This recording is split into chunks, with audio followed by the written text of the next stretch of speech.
अस्सलामुअलैकुम। हकीम गुलाम मसूद साबरी अल मखदूम दवाखाना। Phone number 0300 9655265। ये है जी लजीज शानदार ताकत से भरपूर और मैदे की असलाह के लिए बेहतरीन गज़ा। करना क्या है, आपने 2 जलेबियाँ लेनी हैं, फीकी निकालें, मीठी नहीं लेनी।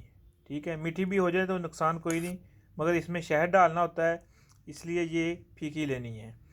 ये 2 अदद जलेबियाँ ले लेनी है और ये हम एक बनाते हैं शहद में ये सारे मगजियात डाल के, जो मैंने वीडियो भी लगाई है उसकी 1 चम्मच भर के इसमें डाल लेनी है। बेरी वाला शहद होता है, वो डाल के अच्छी तरह इसको गर्म करके, ये देखें, इसको नरम कर लेना है।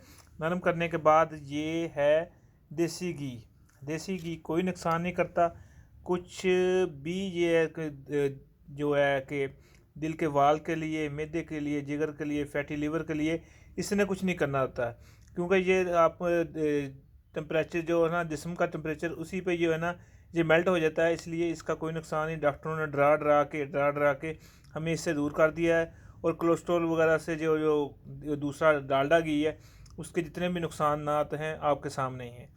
ये इसमें शामिल कर लें 1 चम्मच। ठीक है, इससे पूरे दिन की जो हुक्मात रात हैं बोल बोल के, उनके जो ये है कि दिमागी कमज़ोरी हुई होती है या मसलन याददाश्त कमज़ोर है, हर चीज़ को ये कवर करता है। आपको पता, मैंने जो इसमें जो है ना मगजियात वाले में ज़ाफ़रान भी डाला हुआ था, इसमें इसलिए कुछ डालने की ज़रूरत नहीं है, सारे मगजियात होते हैं इसमें। अखरोट है इसमें, खोपरा है इसमें, पिस्ता है, काजू है, हर चीज़ है, सौंफ वगैरह है। ये 1 चम्मच देसी घी की डाल गई। ये गज़ाइयत से भरपूर, ये आप नाश्ता भी कर सकते हैं। रात को ये है कि मगरिब के बाद खाना खा लें और रात को सोते वक्त ये ले लें। ये बेहतरीन चीज़ है। इंशाल्लाह आप 3 से 4 दिन इस्तेमाल करेंगे ना, आपके देखना है कि वाकई जोड़ों में जो है ना आपकी जो आवाज़ें आनी शुरू हो जाती हैं या मसलन खिंचाव वगैरह महसूस होता है, 3 से 4 दिन में इससे बेहतर हो जाएगा।